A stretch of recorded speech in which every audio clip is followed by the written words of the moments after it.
and I'm going to take you, back around the world to San Francisco. And this tower is not as tall as the super tall towers that we've all been talking about, but I'm excited to explain a few things about it. And before I do that, I'm going to tell you why. About 8 or 9 years ago, I saw a talk in San Francisco on sustainability. And by now we've seen 1,000 talks, but this one was memorable. It was given by Bill McDonough, who's an architect and somewhat of a visionary, and the co-author of the book, Cradle to Cradle. And in that book, he taught us a new way of thinking about the materials we use, where they come from, and how to reuse them in the future. And this was a foundation. I know it's about materials, but it's a foundation of thinking of what we design. So he said, we're not going to stop climate change. We're not going to save the living creatures. We're not going to thrive as a society, as a rapidly growing society, doing what we're doing. We're not going to get there by being less bad. The idea of conserving, putting limits on ourselves, denying ourselves the things we love, that way of thinking is doing less bad. And again, we're not going to make it just by doing less bad. He challenged a new way of thinking. He challenged a thinking of abundance of resources, which is counter to what everything we've talked about, but an abundance of energy from the sun and what that energy can provide for us. And in doing that, to rethink what we design and how we use it. So that's one of the themes that I took away. The second thing he said was, we need to share more.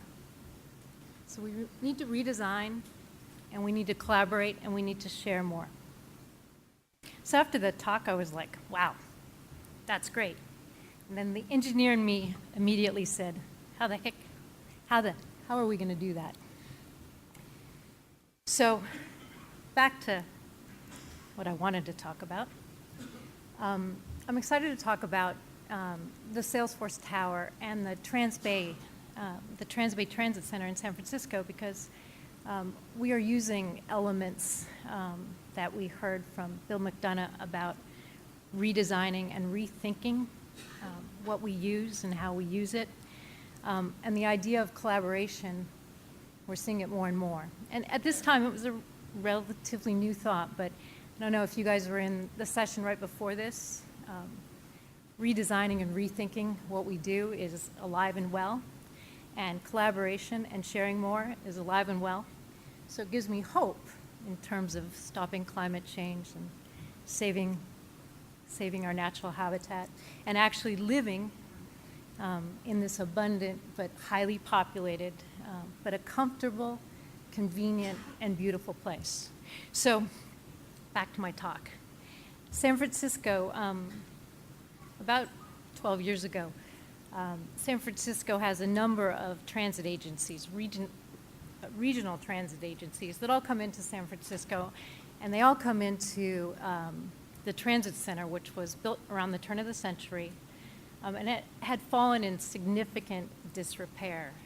It's sort of a blight in the center of what now is our thriving downtown. It was a blight. There was probably more homeless people living there than there were commuters moving through it at the time.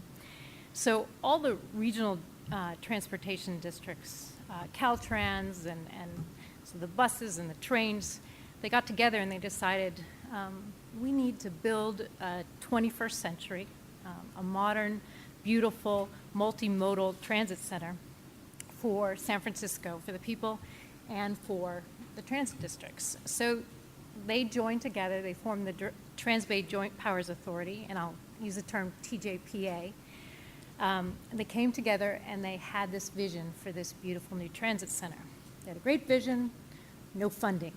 So again, more collaboration. So the state got involved. Caltrans, California Transit Agency, Caltrans, who owns and operates and maintains all the highways in California, had some resources. They had some very, very valuable plots of land, and I think, I should know how many, but I think there's about 10 of them in downtown San Francisco, which were a result of, remember the earthquake in 1989, the Loma Prieta earthquake? Well, that earthquake damaged a bunch of our elevated freeways, the ones that came into San Francisco, the ones that went across the bay, but it damaged those freeways to the point where the freeways had to get taken down, and what was left, where the abutments were these very valuable pieces of land. So the removal of the freeways opened up the city of San Francisco to make it even more beautiful, and these pieces of land were available. So Caltrans gave those pieces of land to the TJPA, to Trans-Bay Joint Powers Authority, and in turn, they were able to sell those pieces of land to private developers to fund the transit center. So the first piece of land that they wanted to sell was prime location, smack in the middle of downtown, which shifted to the south of the city, and prime piece of land right adjacent to where the new transit center was going to be. So this went out to developers, and particularly some visionary developers that knew what was necessary for the future, this integrated office tower and transit development that we've heard so much about while we've been here this week. So it went out to a design competition, which was ultimately won by Hines and the architect Pelly Clark Pelly. With this design competition, with this design and this one.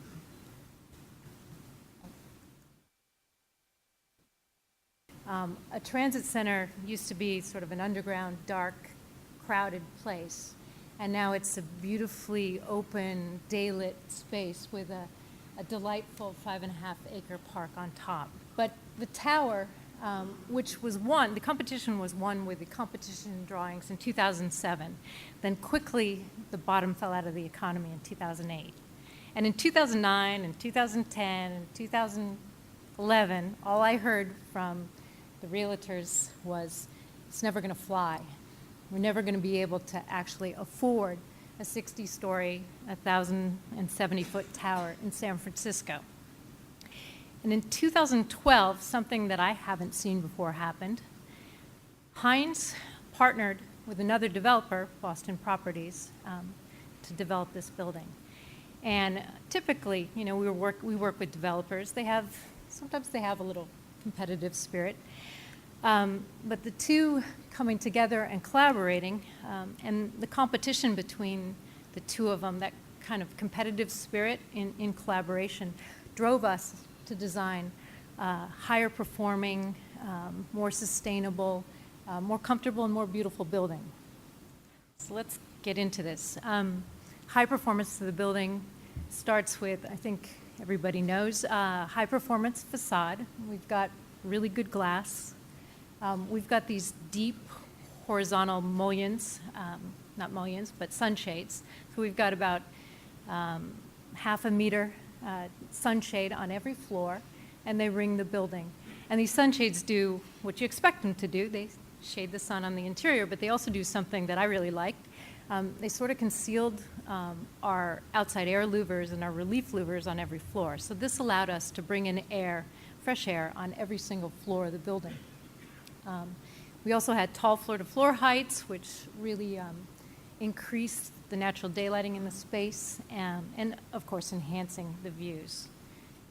So here's a section, and these are all modeled by a great company called Steel Blue in San Francisco. But here's a section looking out. You can see the 4.5-meter floor-to-floor height. This was leased by a tech company, or half the building was leased by SALESFORCE.com, and they're pursuing companies like Google. And they're looking at tenants that might not want a ceiling. So 4 meters up to the underside of the slab, 3-meter glass. And as you can see, there's an underfloor air delivery system. So the underfloor air delivery system, the UFAD system, we design, in the States we design a lot of these, but here again in this project we actually redesigned that system. We came up, in partnership with Heinz, we developed a custom air handling unit, and this custom underfloor air handling unit was unique. It was a tri-pass system. Like the name implies, there's 3 paths. These units, there's 2 per floor, they're in the cores, there's no other mechanical system on the floor. There's no VAV boxes, there's no fan coil units, there's no fan powered boxes, there's nothing to maintain out in the tenant space, so that provides some convenience. So one of the paths serves air to the underfloor area, the other path serves it overhead at the perimeter to remove the solar heat gain right at the perimeter, and the third path is the heat recovery path. So we can recover the heat from the return air and actually use it to heat the facade in the winter months. So these units, these 2 units per floor, they have really small fans with ECM motors, any mechanical engineers, very energy efficient motors. And the fan energy of this building, when we did our LEED model, the fan energy of this building was 70% less than the ASHRAE baseline, so significant energy savings. So the benefits, no HVAC equipment out in the space. We're able to take air in at every floor from the outside air economizer, and I'll show you why that's important in a minute. Significantly reduced energy. Really quiet operation, and these systems are so quiet. There's going to be tenants that are going to need a little more privacy, so they're going to put back in that air conditioning noise that we're accustomed to. But it's not going to come from our systems. And then simplified construction. So here's what the climate looks like in San Francisco, and it's really not fair because on an underfloor air system, sorry about the American units, but we're looking to serve the space with air temperature between 58 and 62 degrees, and it happens a lot in San Francisco. So our chiller plant won't run all the time, so that's another way that this outside air economizer is saving us a lot of energy. So here's our benchmarking on energy. We looked at a number of different benchmarks, CBEX, ASHRAE. We looked at what it would take to be LEED Gold, LEED Platinum, and we found out that the energy use of this building was beyond LEED Platinum.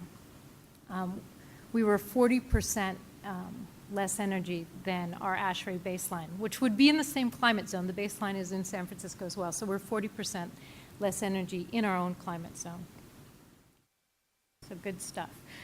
We also are saving to the tune of 42% water on the project through, we're capturing rainwater on a large adjacent plaza, the roof.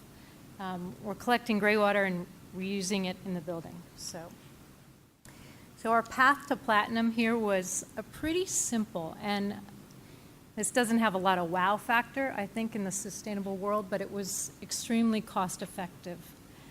So very low energy, unique, redesigned underfloor air delivery system, all LED lighting, rainwater, gray water reuse, high efficiency plant. And then the one thing that was different was we planned for a TRIGENERATION system in the building. So we really wanted a bigger view for sustainability of this project. We wanted to do something different. We wanted to have more of the energy created on site through renewable resources. It's hard in a tall tower to do that. Wind power doesn't get you anywhere, not in San Francisco. And photovoltaics, we didn't have any land, so we have to put them on the buildings, and that wasn't very efficient. So we looked at trigeneration and biogas-driven trigeneration. So San Francisco sits sort of between the wine country to the north and kind of the fruit bowl of America to the south, and there's a lot of agriculture waste. And these companies are starting to install gas digesters, and they're starting to produce biogas. And we're not quite there yet, but they can feed it into the natural gas piping, and it would flow through the utility company's natural gas piping and be able to offset the gas used in the city of San Francisco, and we can buy biogas and use it to run our TRIGEN system. So utility power is not particularly sustainable. There's a lot of energy waste in delivering it to a building, and it's also got some negative impacts on our environment. So only roughly 30 to 50%, depending on where you are, gets to the customer. And in our trigeneration system, we burn natural gas, or in this case, biogas, and we'd only lose 15% instead of almost 70%. So we make electricity through natural gas turbine or generator. We use steam or hot water to drive an absorption chiller to make chilled water, and then we use the waste heat for domestic water or heating hot water. So this is what our system looked like. And this is how we sized it. So this is a daily energy profile for the SALESFORCE tower. And we used a lot of data from PG&E to derive this. But you can see that nobody takes lunch. But you can see the weekday and the weekend in red. And we sized our cogen system to run 24/7. So there's this base load to a building, and we try to get just underneath so we could deliver power and chilled water for 24/7. So here's the specs of our system, and we provided space for it and infrastructure for it, and this system would reduce the overall energy of a very low energy building by another 40%. So here's the objectives of that cogen system. I mean, we were really trying to provide on-site renewable energy. We were trying to future-proof the building, and we're trying to increase the property value for both the tenants and the landlord. So I knew you guys are wondering when I'd start talking about tenants. Here's the typical energy split of a building. So we can design the most sustainable office tower, but it's only part of the equation. We need to get the tenants involved. And this is where we go back to Bill McDonough's talk and talk about collaboration and sharing. We need to find ways to better collaborate tenants with owners. Rocky Mountain Institute and BOMA, which is the American equivalent to Richard's organization, they got together, they met, they wrote a paper, and they basically said the idea of this split incentive is what's not working. We need to have a joint incentive. So the tenant might have their energy metered, and they may pay for their energy costs, but the capital improvement costs, those are still the landlord's costs. So to do an upgrade in a building, to upgrade a building to be more sustainable, to be higher performing, the landlord pays for the cost and the investment, and the tenants reap all the benefit. And that doesn't work very well. So they made 5 recommendations out of this paper. We need to make energy use and costs more transparent. Tenants need to know how much power they need. They typically ask for, 65 watts per square meter or 80 watts a square meter or some ridiculous amount. Most tenants don't use any more than 30 watts per square meter, and on average, it's about 10 watts a square meter. If you could take the money that's spent building the infrastructure for 80 watts a square foot and put it into some amenity for the tenants or use it for more sustainable design, we'd be a long way.